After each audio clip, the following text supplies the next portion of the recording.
مریض کو, سخت مریض کو ایسی ادویات جو مجبوری بن جائے اس کی گنجائش اور اجازت دیتے ہیں. محتاط علماء تو اس میں بھی بہت ساری چیزیں پہلے بیان کرتے ہیں, لیکن اس نے کہا جی میرا نشہ دینا ہے شفا کے لیے.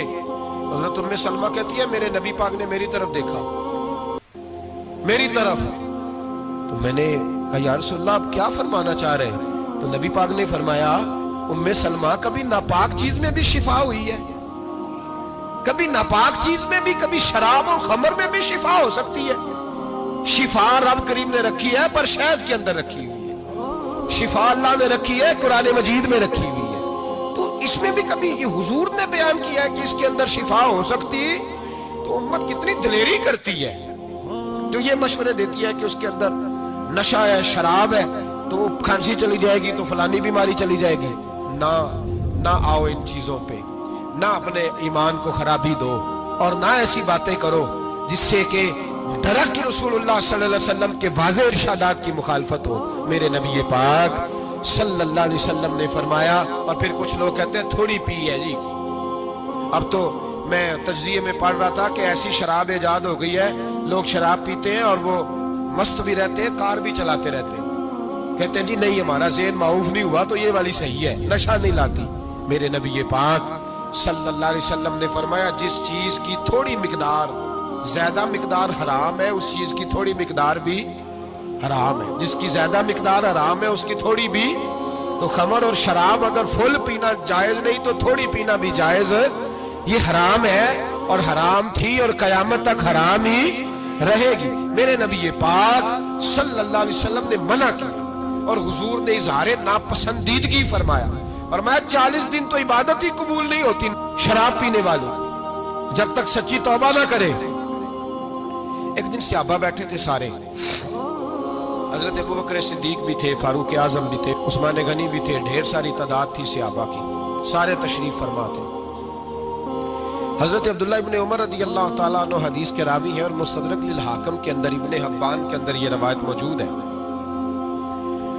فرماتے صحابہ نہ بات کر رہے تھے, اور بات یہ کر رہے تھے کہ یار لوگوں کو گناہوں سے کیسے روکا جائے, لوگوں کو گناہوں سے گفتگو. صحابہ یہ کر رہے تھے. عبداللہ ابن عمر کہتے ہیں بیٹھے تھے اور یہ گفتگو کر رہے تھے کہ گناہوں سے پلاننگ یہ ہوتی تھی, ان کی جو محفلیں ہوتی تھی نا بیٹھ کے, وہ خوش گپیاں نہیں ہوتی بلکہ وہ تبلیغ کی, جد و جہد کی, لوگوں کو برائی سے منع کرنے کے لیے بیٹھتے تھے, اس پر منصوبہ بندی کرتے تھے, پلان کرتے تھے, آگے ترتیب دیتے تھے. گفتگو ہو رہی تھی تو اب آپس میں بات ہونے لگی کہ کون سا گناہ زیادہ برا ہے جس پر سب سے پہلے کام کیا جائے. تو دور ایک صحابی بیٹھے تھے, ان کا نام تھا عبداللہ ابن عمر. ایک عبداللہ بن عمر ہے اور ایک عبداللہ ابن عمر ہے. حضرت عبداللہ ابن عمر دور بیٹھے تھے, بڑے سمجھدار سیانے باریک بین آدمی تھے.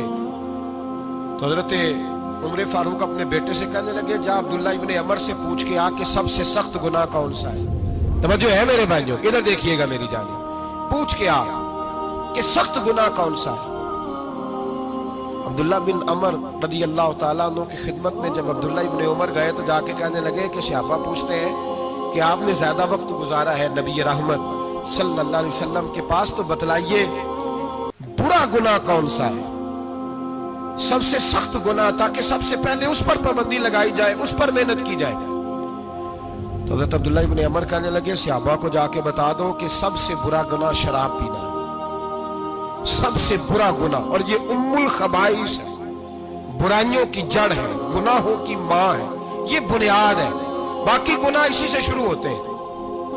کہتے ہیں میں نے آ کے بتایا تو حضرت ابوبکر صدیق رضی اللہ تعالیٰ عنہ سیدنا فاروق اعظم کہنے لگے خود جاتے ہیں, ان کے پاس خود جاتے ہیں, چونکہ ہم نے بات سننی ہے ہم خود جاتے ہیں اور ان سے جا کر کے سوال کرتے ہیں کہ اگر آپ کو اس تفصیل کا پتہ ہے نا تو اس کے پیچھے بھی کوئی تفصیل ہوگی جو میرے نبی پاک نے بیان کی ہوگی صلی اللہ تعالی علیہ وسلم, اس تفصیل کا بھی آپ کو پتہ ہوگا جو نبی پاک نے بیان کی ہوگی, اس بات کے پیچھے جو بیک گراؤنڈ ہے, جو پس منظر ہے. فرماتے ہیں کہ ہم اٹھے, عبداللہ ابن عمر کے پاس گئے, ان سے جا کے پوچھا کہ جناب آپ نے یہ تو فرمایا ہے شراب ام الخبائث ہے, تو اس کے پیچھے پس منظر کیا ہے؟ تو عبداللہ ابن عمر کہنے لگے یہ میں نے اپنے پاس سے نہیں کہا, یہ میں نے نبی پاک سے سنا ہوا ہے. حضور سید عالم صلی اللہ علیہ وسلم بیٹھے تھے تو حضور نے فرمایا شراب یہ نشہ یہ برائیوں کی ماں ہے. اور پھر حضور نے ایک مثال بیان فرمائی. نبی رحمت علیہ السلام نے فرمایا بنی اسرائیل کا ایک واقعہ ہے. ایک خوبصورت جوان تھا, ایک عورت کا دل آ گیا اس پر.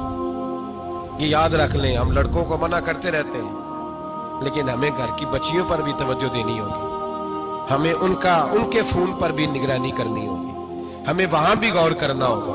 اس لیے کہ اگر کوئی بچی گنجائش نہ دے تو میرا خیال ہے کہ لڑکا جرت کرنے کی طاقت نہیں رکھتا.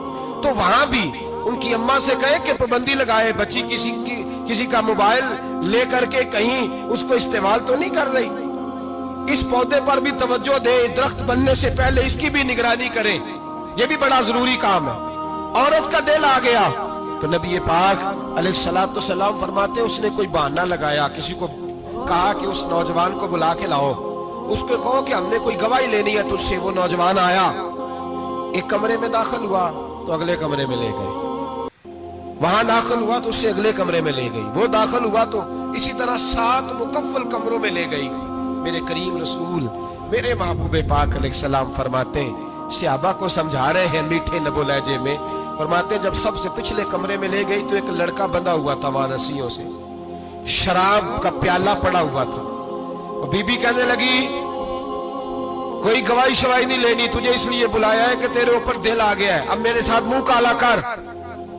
تو وہ جوان کہنے لگا نہیں, میں نے اپنے نفس کو پاک رکھا ہوا ہے, میری نظر بھی پاک ہے, دل بھی پاک ہے, اور اس کی برکت یہ ہے کہ رب نے میری روح کو بھی پاک رکھا ہوا ہے, تو میں یہ حرکت نہیں کر سکتا. پاک لوگ پلید کاموں کی جانب توجہ نہیں کرتے, میں یہ حرکت نہیں کر سکتا. اقبال نے اپنے بیٹے کو دعا دی تھی, اس نے کہا تھا حیا باقی نہیں ہے زمانے کی آنکھ میں, خدا کرے کہ رہے تیری جوانی بے داغ, خدا کرے کہ رہے تیری جوانی بے داغ. کہا میرے ساتھ منہ کالا کر, اس نے کہا میں نہیں کرتا. کہنے لگی چل پھر اس کو قتل کر, اس کو میں نے باندھا ہوا. اس نے کہا میں قتل کیوں کروں, میری کیا دشمنی ہے. کہا پھر شراب پیو, کہا میں شراب بھی نہیں پیتا. تو کہنے لگی اب تو میں نے تجھے اپنے چنگل میں پھانس لیا ہے, اب تو یہاں سے بچ کے جا نہیں سکتا, اور اگر تو باہر جائے گا تو میں شور کروں گی, لوگ جمع کروں گی, اس نے میری عزت آبرو پہ ہاتھ ڈالا ہے, تو بچ تو نہیں سکتا, ایک کام تو کرنا پڑے گا. محبوب فرماتے اس نوجوان نے سوچا کہ زنا بھی بہت بڑا جرم ہے, قتل بھی بہت بڑا گناہ ہے, چلو اب مجبوری ہے تو شراب پی لیتا ہوں. لیکن وہ سمجھا نہ کہ شراب تو بنیاد ہے. اس نے ایک پیالہ جو پیا, کہنے لگا ایک اور دے دو, دوسرا پیا تو کہنے لگا ایک اور دے دو.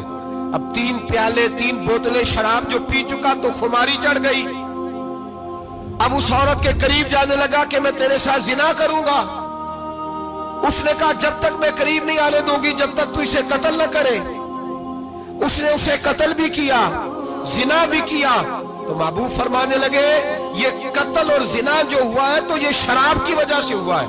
گویا شراب وہ جرم ہے جو قتل بھی کرائے گی, جو زنا بھی کرائے گی. اور اگر آپ نشئی کو دیکھیں, اگر آپ شرابی کو دیکھیں تو کیا وہ ڈکیتیاں نہیں کرتا پھرتا, وہ چوریاں نہیں کرتا, وہ اپنی ہی ماں کا زیور نہیں بیچ آتا, وہ اپنی ہی بہن کا پڑا ہوا جہیز نہیں بیچ آتا, وہ اپنے ہی گھر میں ڈاکے نہیں ڈالتا, وہ اللہ کے گھر مسجد میں آ کر کے چوری نہیں کرتا. وہ صرف اس لیے کرتا ہے کہ یہ نشہ, یہ شراب یہ ماں ہے گناہوں کی, یہ جڑ ہے. ملت کے لوگوں یاد رکھو, اس امت اس پاکستان کے ساتھ جہاں بہت سارے ظلم ہوئے وہاں بڑا ظلم یہ ہے کہ بہت بڑا طبقہ جوانوں کا نشے کا عادی ہے. وہ نشہ انہیں عشق مجازی اور عورتوں کے عشق کی جانب لا رہا ہے. وہ نشہ چوریاں کرا رہا ہے, قتل کرا رہا ہے, ڈکیتیاں کرا رہا ہے. بہت بڑے ظالموں نے بہت بڑے ہاؤس بنائے ہوئے ہیں جن کے اندر شراب فراہم کی جاتی ہے, نشہ دیا جاتا ہے. میں نے تو ایسے ایسے لفظ سنے کہ الیکشن کے دنوں میں ووٹ لینے کی خاطر سیاستدان انہیں نشہ فراہم کرتے ہیں, انہیں باندھ کے رکھتے ہیں, روز تمہیں پڑیا ملے گی, ووٹ ہمیں ڈالنا. اتنا ظلم, اتنی زیادتی, اتنا جبر, ایک انسان کے ساتھ کھیلنا. لوٹ آؤ, پکڑو ان کا دامن, اپنے گھروں کو بچاؤ, اپنے دوستوں کو بچاؤ. جاگو جاگو امت کے لوگوں جاگو.